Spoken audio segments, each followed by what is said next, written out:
Hey, everybody. Welcome into the back room. I'm Andy Ostroy, and we're going to get right into it today with our guest, Anthony Scaramucci. Anthony the Mooch Scaramucci is the founder and managing partner of global investment firm SkyBridge and founder and chairman of SALT, a global thought leadership forum and venture studio. He's also an author, and he just launched a pretty cool podcast called Open Book. So check that out. And of course, he's best known for the 11 roller coaster days he served in the Trump White House as communications director. Anthony, welcome back into the back room. It's great to be here. Thank you so much for inviting me back. I love your podcast. Thank you. And I listened to your new podcast last night. I checked out the Chris Cuomo episode. So what made you give me the genesis of Open Book? Which, by the way, I was going to ask you, usually when people come on, they have podcasts. I ask them what the significance of the name of the podcast is, but I kind of feel like I probably know what this one is, but why don't you go ahead and explain it anyway? It's a double entendre. It's about authors. I wanted to make the podcast about authors. I have a big belief that, when we were kids, Andy, I could say to you, $10, 10 hours, you can get 10 years of experience from a book. A great author writing about something. It could be an author that's part of the great works of history, like a Homer or Socrates or Plato, something like that. Socrates didn't write anything. Plato wrote it for him, but you get the point I'm making. He had a podcast, though, didn't he, Socrates? Socrates would have had a great podcast, but it would have gone on and on and on. He was a big questioner, as we both know.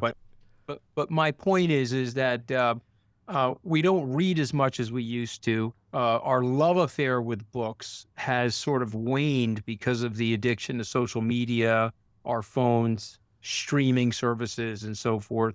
So I thought if I could create a podcast and if it could catch fire, it would be about authors, what they're writing, what they're thinking about. Because remember, to write a book, it's hundreds of hours. Mm-hmm. You usually have a team of people editing it, but yet it takes the reader about 10 hours to read it. And so when you take that whole combination, I think there's a lot of value in it. And I've got books behind me here. This one, I just interviewed this gentleman here. The title of this book is As Gods, The Moral History of the Genetic Age by Matthew Cobb. And you say, all right, I'm probably never going to read this book, but I'm doing the job for you. I read the book, and now I'm interviewing the author about what is happening to the manipulation of not just our DNA, but the DNA that's in nature, genetically modified foods, enhanced fertilization, embryos, designer embryos, 3 of which were produced in China, which may or may not be moral. I mean, we could talk about the morality of it, but the point being is our science is now going to completely, once again, transform the world. It's not just AI, it'll be things that are happening to us genetically that we, as quote unquote gods, are manipulating. So you don't have to read the whole book. You can come on, you can come listen to my podcast, plug in, and get a sense for that and how it's affecting our current culture. You mentioned Chris Cuomo. He's a very dear friend of mine. I think the New York Post sort of took out of context what he was saying. I'm gonna kill myself and kill everybody. That's a very Italian thing to say. Andy. It's an emotional outburst in the context of the pain that he was experiencing from the way he felt mistreated or the way he felt unfairly treated with his firing as a result of helping his brother. The story's well documented, so we don't have to go into it. But that podcast was really about pathos. That podcast was about authenticity. And that podcast was coming to realizations in your life that, frankly, some things are just not going to go the way you expect them. I'm hired, you and I talked about this last podcast. I'm hired into the White House. I think I'm going to help Donald Trump, hopefully impact his administration positively. 11 short days later, I'm unceremoniously fired. And by the way, that wasn't that big of a deal to me. I didn't go negative on Trump until or not 2 years later. I'm not a bad sport. I took my firing like a man. But my point is, how do you handle this stuff? How do you handle things in life when you're planning one thing, and as Mike Tyson says, you get punched in the face by life? How do you react to it? So I thought Chris was very open, very human in that podcast. And it's been a pretty popular podcast. Yeah, I was reading the description on the podcast page. There's a part that says, quote, about you, he'll turn the pages on his own life lessons from his blue-collar upbringing and career on Wall Street to getting his teeth kicked in the White House and then coming back stronger. So that speaks to what you were just saying. Yeah, that was probably underwritten. I mean, I got steamrolled. I got skin filleted. You know, they took my skin off and then they rolled me in margarita salt. You know, it was brutal. I mean, let me tell you something, Ostroy, you're having a bad day, call me. Okay. Because as long as it's not a health situation, I'll take you back to the 31st of July, 2017. I don't really know how you get, other than a health situation, other than you have a much worse day. My wife has filed for divorce. I missed the birth of my son because I was with the president, and I was trapped in a no-fly zone because of Air Force One. And there I am, being fired unceremoniously from the White House, lit up by every late-night comedian, destroyed by every cable pundit. Wasn't fun. But what's your attitude like? How do you handle that? How do you bounce back from that? How do you own your you-know-what? How do you be accountable for mistakes that you're making? So how do you do that? What was your recipe for ultimate redemption? But there's redemption is the sausage. What was your process for the sausage making? How did you get to that point that you just described? Well, listen, I mean, at the time, it was hugely painful. I don't want to pretend otherwise. At the time, I was punched in the face. And, I could have been angry about it, but I actually wasn't, because I accepted, and this is something I have said to Chris Cuomo, and I would say to other people that have high-profile jobs or in positions, these jobs are ephemeral. If you're Jerry Seinfeld, guess what happens? Your show eventually gets canceled. If you're Mike Piazza, who's a very dear friend of mine, probably the best hitting catcher in Major League Baseball history, you know what happens? Your career ends. You're 53 now. You can't hit a baseball like when you were 33.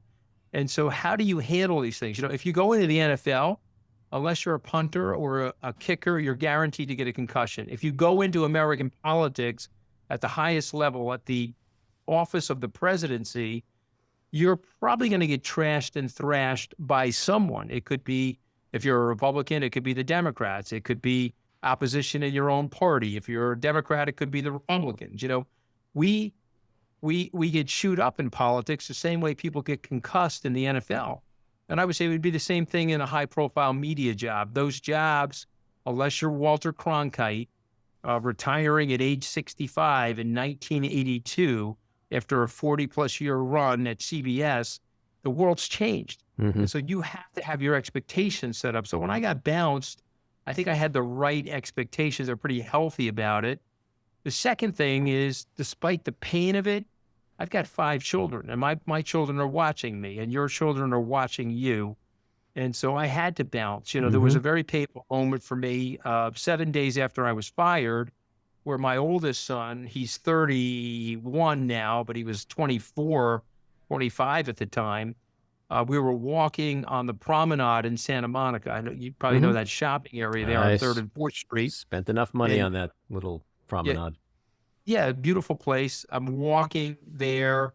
He turns to me. He says, "Hey, Papa, hey, Dad, are you okay?" I said, "Well, what do you mean?" He goes, "Oh my God, you're getting destroyed. You're on the front page of every single newspaper. You're getting destroyed. Are you going to be okay?" And it was like the first time in my life where my son, my child, was actually now parenting me. It's trying to offer me comfort. And so I turned to him, I looked over at him, and I said, "Hey, listen, I'm good. Not only am I going to be okay, watch what I do with this. Okay, because I'm going to teach you a lesson that if you have your expectations right about life, and, America loves a comeback story. F. Scott Fitzgerald once said in the 1920s that there are no second acts in America. I don't know if you remember that quote. And he's a brilliant writer, but man, did he get that wrong. America loves comebacks. Here's the key, though, and I think this is, with you, this is the difference, because there's been enough time now between that awful period in your life when you went through that stuff, the public Trump stuff, where we all have had a chance to sit back and reflect, not just on you, but Trump himself and everybody else that worked with him and came and went Mhm. and Mhm. co-conspirators and all that. The difference, Sure. I think, for you is that you're a likable guy. You're not just a I likable appreciate that. guy, but you are also, you've been very self-deprecating. I think you've owned up to whatever actions or participation you had in that roller coaster. I think you come off most of the time, and this is the way it is for all of us, not just you. Most of the time, hopefully, you want to come off as genuine and sincere. And I I hope think so. that is, if D is the comeback story, what I just mentioned is the A, B, and C. A, B, C equals D. Like take Well, Sean Spicer, for listen, example. I don't think anyone likes Sean Spicer, but he had but a he, ceremoniously, infamous roller coaster ride as well. But he's not a likable guy in the public eye, and he but listen, wasn't genuine. He wasn't honest. but he is very disingenuous, Andy. I mean, I see, every Spice Girl has a nickname. My nickname for him was Liar Spice. Okay. He could not tell a true Hmm. statement no matter what. And he hated Trump. Okay. There's a scene with him and Reince Priebus where the CNBC is the network that's doing a Republican debate. And of course, it's going to be about the economy. And they've got their journalists interviewing the 7 or 8 remaining candidates. Hmm. And him and Reince Priebus are telling the producers to cut Trump's mic. Okay, they're trying to figure out a way to dismantle Trump because they despise Trump. Fast forward, they're in the White House chanting MAGA pablums. Hmm. I mean, at least for me, I declared myself as a moderate Republican. I did declare myself as a Trump supporter. I got it wrong. Hmm. I made a mistake that many people supporting Trump made, and that was we had a binary choice, lifelong Republican. I chose to go with the Republican. Hmm. But Trump was mad, M-A-D, in terms of a cuckoo sort of a way. The person I was supporting, Jeb Bush, told me not to support Trump. He said that Trump would prove to be poisonous and don't support him. Okay. And I did it anyway. You know what I mean? Hmm. And so to make a long story short, I own that. And I've owned that on your podcast. I've owned it on another podcast. Something that happened that Nikki Haley has to own, Hmm. Mike Pompeo has to own. We contributed to the racial invective.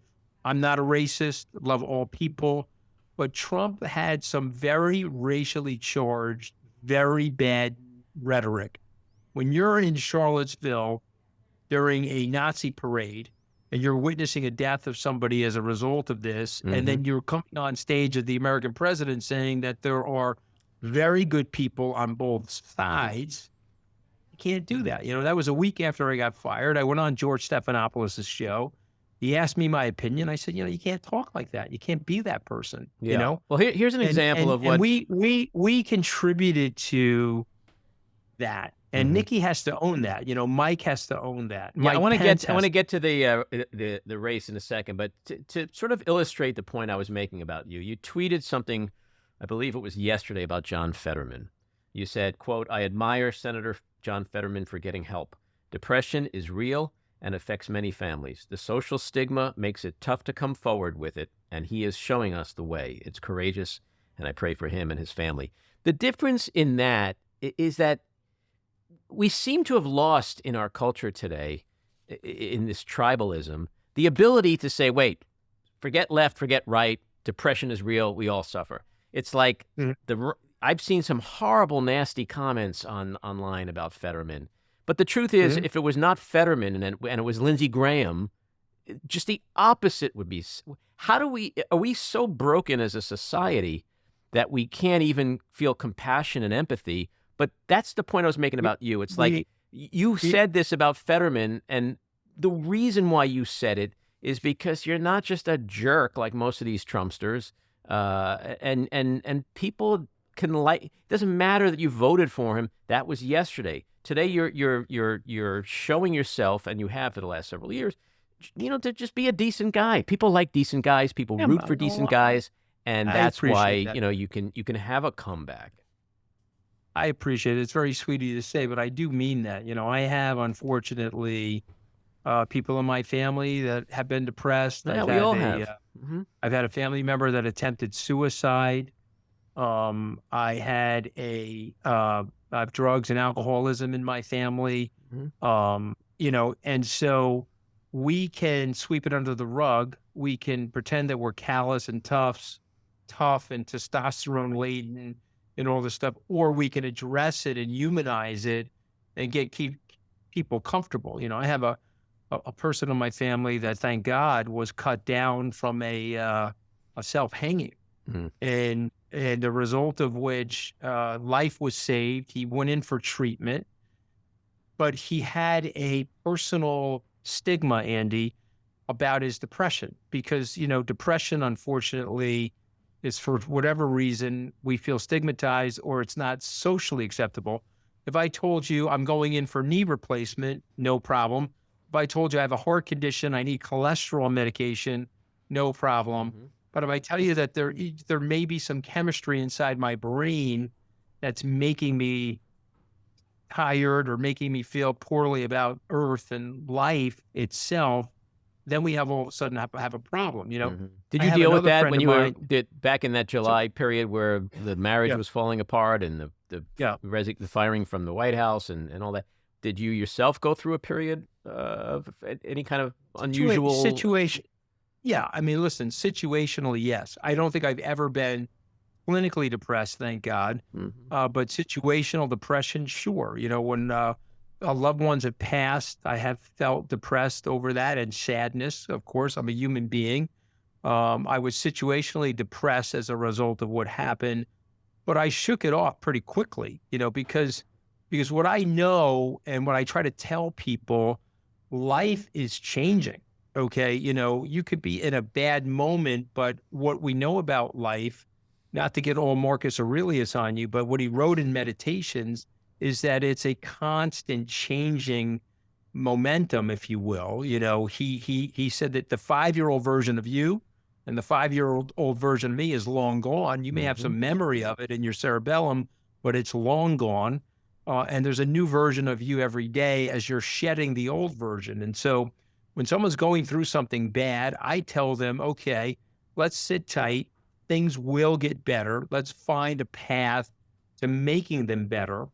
But I also believe this. You can train yourself to be joyful. You don't have to be down. You can train yourself to be joyful. If you give me a cup of coffee and I have a white T-shirt and I have a 13-inch General Electric black and white television with rabbit ears, and I can watch the New York Mets, I'm a happy camper, okay? The Mets? Really? Yeah, I mean, come on. Happy watching the Mets? Everybody's got to have some level of pain when they're a fan of something. There you go. Okay? And I've had 50 years of pain, but our time is coming soon. I think you may be right. My point is, if you're not happy with the cup of coffee, you're not going to be happy in the yacht. Right. Okay. So I was, unhappy. I was unhappy with the way I was portrayed. I thought it was over demonization, but I accepted it. Right. And I said, okay, that's part of life that I'm living, but it's going to transition and I'm going to help myself transition it. And then I went on Colbert's show. A week or two afterwards, people in the PR world told me not to do it. They told me hey, that's a disaster. I said, I don't think so. I'm going to go on and talk to Stephen. He was lampooning me for 11 or 12 days. He even had this cartoon rendition of me. When I called him to offer myself up to the show, he didn't believe me. His producer now is running CNN, Chris Licht. I don't know if you remember Chris. Yep. Anyway, he's the president of CNN now, but he was producing Steve's show. And so I said, the only thing I want from you is that cartoon of me, that cell. I need you to sign it for my mom. Okay, we're going to put it up at my mom's house, And then when I got to the show, I brought a knife inscribed with his name on it from my restaurant, the Hunt and Fish Club.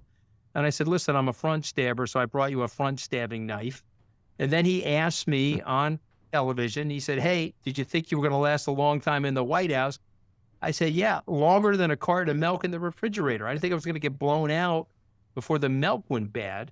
And the point being is, you got to lean into your garbage. Yeah. You don't back away from it. And I owned it. And Well, then I want to when I ask you about in our remaining time to break minutes. from Trump, I broke from Yeah, Trump. well, speaking of Trump, I want to ask you about Yeah. a few things that are in the news right now in our remaining Mhm. time. Sure. Your former boss Trump. Are Yeah.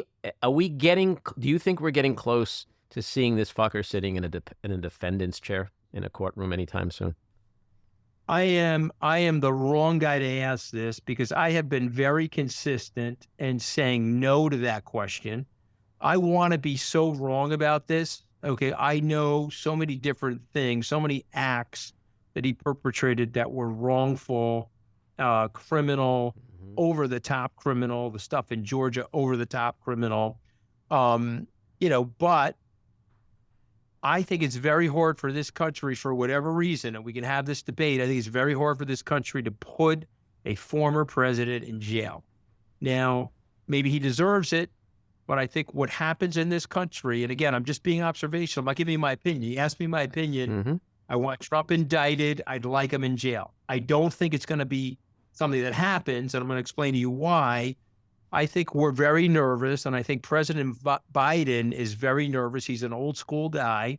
He's very nervous about an indictment of a political adversary because we've seen those things happen in less desirable political systems where they build jail cells for each other. And depending on who gets into power, the other guy ends up in jail. Look at what happened in Brazil. We've seen it happen in Israel. And I think Joe Biden is influenced by Ted Kennedy. And I'll just give you this story very quickly. In Teddy Kennedy's last book that he wrote, obviously had a co-author, but he was dying of brain cancer. And he wrote in 2009 that he got the Nixon pardon situation wrong. What do I mean by that? Nixon resigns in August. He's pardoned in September. Ted Kennedy gets to the floor of the Senate and has an excoriating speech and a denunciation of that pardon and deep ridicule and criticism for President Ford. Fast forward from 74 to 2009, Kennedy's writing in his book, reflecting 30 years later, that he had gotten 35 years later, that he had gotten it wrong. That ultimately Ford understood that even though there was malevolence in the man and perhaps criminality to the man, it was important to maintain the integrity of the system and not start a domino effect where we start imprisoning our political opponents. Now, you can agree with that or disagree with that, but I think that's where we are. Now, again, You're right, and I hear that, but I think to your point, Joe Biden has been I'm a happy camper because I want him off the stage. He's a very destructive guy. right. But and to he's your a point, threat to the American democracy. Joe Biden has been around for decades, and I mean, I respectfully disagree with you because I think Joe Biden knows that the alternative is much worse. That without, I hope so. And the analogy, I get the analogy to Nixon, but what Nixon did was nowhere near the level of existential crisis to our democracy. Totally agree. I think Biden knows that, and this is the dilemma that Garland goes through, is that, you're damned if you do, damned if you don't. So what do? You just follow the evidence and follow follow the letter of the law. Nobody is above the law. Will there be riots? Will it be riots in the streets if he's indicted? Who the hell knows? But I think Biden knows that it's worse for this democracy. Our democracy can't survive if Trump's not held accountable. Now, maybe I'm just naive and, which I'm probably maybe guilty of. But listen, I think that the cost benefit analysis is such that I would take the risk of that, what I said, the political opponents hurting each other, to take Trump out of the game because he is an existential threat to the system. Now, we have another problem, though, that we have to acknowledge.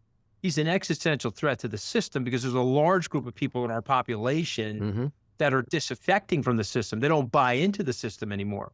And so he's an avatar for their anger. Trust me, if it was, if there wasn't that group of people, he could have never been president. They voted him into the office. Some of us voted for him because, well, we like Republicans versus Democrats, but there's a very large group of people that voted for MAGA. They voted for the concept of a white America. And they hear from Trump, hey, listen, the black and brown people are going to demographically outmatch us, a result of which they will likely be in leadership positions politically. Okay, we don't like that. So let's change the rules and let's make this no longer a democracy. That's the message coming from those people. And that is a horrific message. That is a message against the spirit of America, the experiment of America. And I would tell my fellow Americans, trust the process, trust the diffusion of power, the checks and balances in the system. And the Republicans are stupid, in my opinion. They could think like entrepreneurs and recreate their party to reflect the wonderful, colorful mosaic of America and come up with some great ideas, but they don't want to do that. They want to be in a game of alienation, and they want to see if they can play the bingo card known as the Electoral College and known as certain states having a lot of power like North and South Dakota. North and South Dakota, the populations there are under 1 million people. You know, you have more people living in the island of Manhattan, yet each of those states have 2 senators. Okay, we have 2 senators in New York. The most populous state, I believe now, is Texas or California. They've got 2 senators. North and South Dakota have 4 senators. The Republicans have taken advantage of this. They're running the card table now using the tyranny of the minority. They have figured out how to gerrymander. They have figured out how to keep power. They have won only one presidential popular vote since 1988. So 35 years, Andy, they won one popular vote. That was in 2004, Bush versus John Kerry. They have lost everything other than that, but they have gotten the system figured out where they can win through the Electoral College. So they're losing demographically, but they figured out a way through the map and the redness of certain parts of the map to keep themselves in power. Now, I would make the argument as an entrepreneur, that is a long-term losing battle. And so therefore, they're going to want to change the rules and make the country less democratic. That'll be really, really bad for the country. That'll be really bad for our grandchildren. Well, that's precisely why he has to be indicted. I'm with you. But I'm with you, but I'm telling you, again, I want him indicted, but I'm telling you why I think he's not going to be. Okay, so if he is indicted, I'll text you, mazel tov to that, because I think that'll be a very good thing for the country. Sends a message to people, no, you really can't break the law, and nobody, not even a former president, he broke the law while president. No president can even break the law in a country like this. That would be a really good message and a very important message for people. Well, hopefully we get to that point. I know you got to run. Mooch, it's been a pleasure. Hey, always great to be on with you. Thank you for bringing on my podcast, Open Book. Yes, Open Book, available on Apple and Spotify and Amazon and everywhere you can get your podcasts. Places. People, check it out. It's actually a really good podcast. I listened to it last night. You'll like it. And come back and talk to us again. All right, you got it, brother. Thank you, man. Take care. That's episode 45. If you like what you've been hearing, and even if you don't, let us know. We appreciate the feedback. You can leave us a message at 845-307-7446. Email us at backroomandy@gmail.com or tweet to me at Andy Ostroy. And when you listen, please take a quick moment to rate and review. Those things are important. I want to thank my co-producer, engineer, and editor, Maddie Rosenberg, associate producer, Jen Hammoud, Cricket Langell for our artwork, Andy Hollander for our kick-ass music, Patricia Wind and the Epicurean for the Backroom Studio, and a big thank you again to our guest, the Mooch, Anthony Scaramucci. So keep your eyes on Washington, Hollywood, and your own backyards, and we hope you'll join us again next time. Have a great week.